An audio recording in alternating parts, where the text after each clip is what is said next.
안녕하세요, 인도풀입니다. 오늘은 여러분들께서 이제 에세이를 어떻게 하면 더 업그레이드 시켜서 쓸 수 있는지, 더 좋은 에세이란 어떻게 쓰는 것인지에 대해서 저희가 한번 알아보도록 하겠습니다.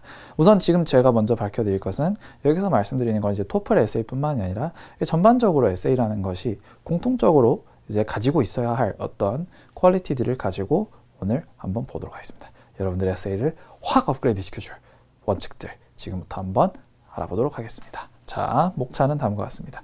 자, 한번 보실게요. 우선은 첫 번째로 이제 오버뷰, 그러니까 에세이가 필요한 부분들에 대해서 개요를 좀 잡아보도록 하고요. 그리고 이제 왜 지금 내가 에세이를 잘 못 쓰고 있는지, 그리고 어떻게 하면 잘 쓸 수 있는지, 그리고 이제 그것들을 연습과 함께 같이 보도록 하겠습니다.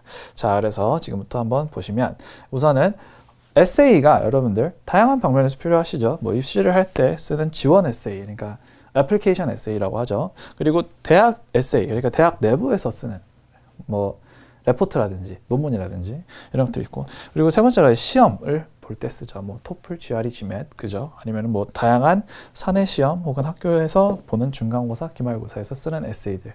근데 이것들이 전반적으로 가지고 있는 어떤 공통적인 퀄리티들, 어떤 것들이 있는지, 어떻게 하면 그 공통적인 퀄리티를 더 향상시켜서 내가 더 고득점을 맞을 수 있는지에 대해서 지금부터 알아보도록 하겠습니다. 자, 우선은 이 에세이에서 어떻게 생각을 해주셔야 되느냐. 못하는 이유가 있을 거다. 내가 지금 못 쓰는 이유가 있을 거란 말이죠. 지금 어떤 부분을 건드려 줘야 되는지, 그럼 지금부터 한번 보도록 할 텐데, 못하는 이유는 뭐 첫 번째 이런 거 있겠죠. 단어를 몰라서? 자, 이거는 사실 어떻게 보면은 단어를 모른다라는 것은 여러분들 꽤나 분명하고 직접적으로 생각을 해주셔야 됩니다. 단어를 모르면 에세이가 나올 수가 없죠. 그죠? 원하는 말을 내가 해줄 수 없으면 당연히 안 나오는 겁니다. 원숭이를 영어로 할 줄 모르면 원숭이라는 것을 미국인들한테 묘사를 여러분들이 직접 해줘야 되는데, 그죠? 그런 건 스피드 퀴즈에서나 가능하지, 여러분들 지원 에세이에서는 쓸 수 없잖아요. 그렇기 때문에 뭐 사실 에세이를 여러분들이 지금 당장에 주어진 시간 내에 써야 되는 그런 시험이 아닌 경우에는 뭐 사전 찾아보시면서 하시면 되겠지만, 혹은 뭐 외부 도움을 받아보셔도 되겠지만, 우선 전제는 가장 효율적인 것이 먼저 단어를 다 알고 있다는 전제하에, 그리고 더 높은 에세이를 목표로 하실수록 어휘의 수준도 더 높아져야 되는 게 맞다. 아시겠죠? 자, 두 번째로는 에세이 써본 경험이 없어서 라고 생각을 하실 수도 있어요.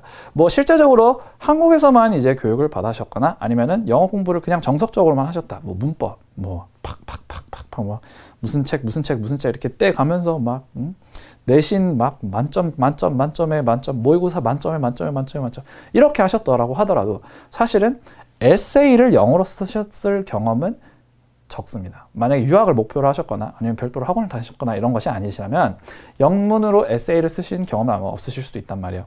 근데 이 써보지 않았던 것 자체는 너무 어렵게만 생각하실 필요는 없는 게, 에세이를 구성하는 방식은 사실 꽤나 간단합니다. 그렇죠? 그리고 그것을 가지고 뭐 구성하는 법칙 같은 것들도 막 엄청나게 어려운 건 아니거든요. 한 번만 이해를 하면 되는데, 그 이해하는 것까지는 그렇게 어려운 게 아니니까 여러분들 이거는 너무 심각하게 생각 안 해주셔도 됩니다.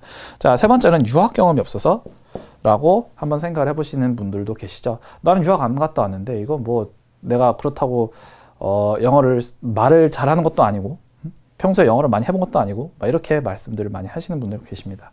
유학 갔다 왔는데 뭐 영어 잘한다 그러면 쟤는 갔다 왔잖아, 쟤는 살다 왔잖아, 다들 이것부터 꺼내시죠. 그죠? 근데 사실 그거는 스피킹에 해당되는 부분인 경우가 많고요.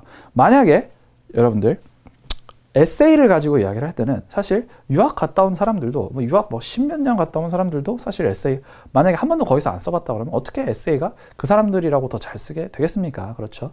에세이는 사실 순전히 그 써본 경험에 따라서 이제 좀 좌지우지 되는 경우가 많고요. 그것이 이제 단어와 올바르게 플러스가 되어야 된다. 그래서 쉽게 생각하면 사실 유학 경험이 없기 때문에 에세이를 못 쓴다라는 것 자체는 사실 말이 안 되는 소리고요.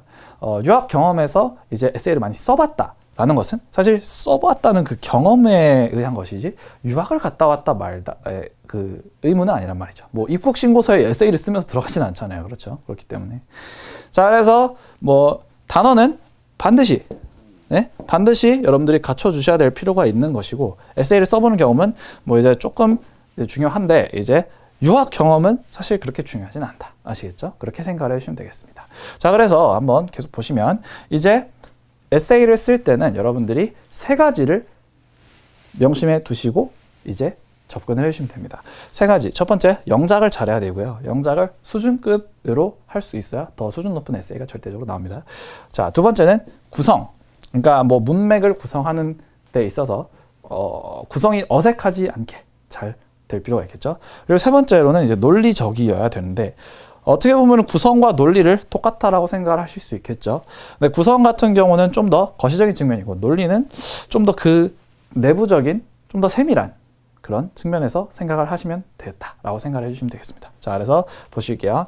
영작 같은 경우는 이제 결국은 한글로 생각한 걸 영문으로 쓸 수 있는 능력입니다. 그렇죠? 근데 이거를 수준급으로 하시려면 여러분들께서 어떻게 해주셔야 되느냐?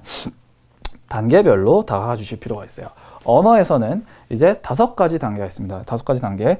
첫 번째 뭡니까? 알파벳. 두 번째 뭡니까? 단어. 그 단어가 여러 개 모이면 문장. 그리고 그 문장이 여러 개 모이면 문단. 문단이 여러 개 모이면 서론, 본론, 결론에서 지문이 되는 식이겠죠. 자, 그래서 이렇게 5가지 단계가 있다라고 생각을 했는데 여러분들 지금 저희 보는 강의 이거 보시면서 이제 알파벳을 보실 일은 없으시겠죠. 그렇죠? 뭐 A부터 G까지는 당연히 알고 계시니까 뭐 토플이든 뭐든 하실 거 아닙니까? 그렇죠?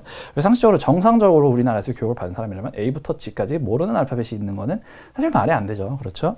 자, 그리고 단어 같은 경우도 이 강의를 보실 필요가 없죠. 사실 단어는 순전히 여러분들의 노력에 의해서 결정되는 경우가 많겠죠. 뭐 많이 외웠으면 그만큼 더 많이 알고 있는 거고 적게 외웠으면 난 모르는 것이고 그렇기 때문에 단어는 사실 이 강의를 보고 말고의 여부를 떠나서 그냥 무조건 많이 외워주시면 무조건 이득이다. 아시겠죠? 이렇게 생각을 하시면 돼요. 에세이든 뭐 영어 실력이든 토플 점수건 뭐 여러 가지 어떻게 생각을 하시면 되냐면 단어는 벽돌이고 영어 실력은 건물이다 라고 생각을 하시면 됩니다. 벽돌이 많이 쌓여야 건물이 높이 올라가는 것처럼 단어가 많이 쌓여야 영어 실력도 높이 올라간다. 아시겠죠? 자, 그래서 단어는 따로 많이 외우실 필요가 있고 이 문장 단계부터는 여러 가지 가능성이 있고 여러 가지 융통성도 있습니다. 그리고 못 쓴 문장 있고 잘 쓴 문장 이렇게 두 가지로 나눌 수가 있는데요. 여러분들은 못 쓴 문장을 쓰고 싶으십니까? 잘 쓴 문장을 쓰고 싶으십니까? 당연히 못 쓴 문장은 저리 가고 잘 쓴 문장을 쓰고 싶으시겠죠. 자, 그렇다면 이제 여러분들 어떻게 하셔야 되느냐? 문장을 가지고 잘 썼다 못 썼다를 가지고 판단을 할 때 어떻게 판단을 하는가를 가지고 생각을 좀 해볼 필요가 있겠죠. 자, 우선 첫 번째 못 쓴 문장이란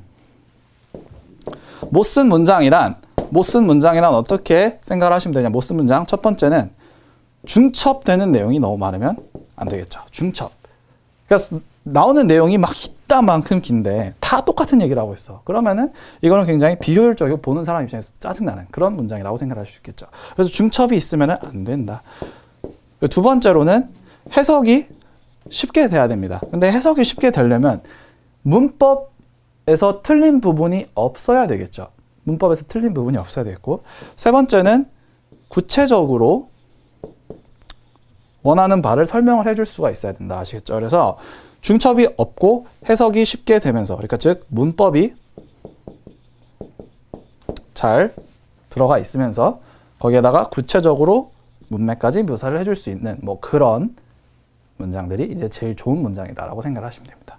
이제 그 다음 단계로서 이제 문장들이 뭉쳐서 문단을 형성하는데요. 그 문단 같은 경우는 이제 문장이 여러 가지가 합쳐져서 구성이 되는 나름의 방식이 있겠죠. 그리고 그 문단이 구성이 되면은 그 다음에 이제 이 지문 단계를 구성하는 단계가 있을 텐데 이것들을 저희가 점진적으로 한 번씩 단계별로 찾아보도록 하겠습니다. 자, 그래서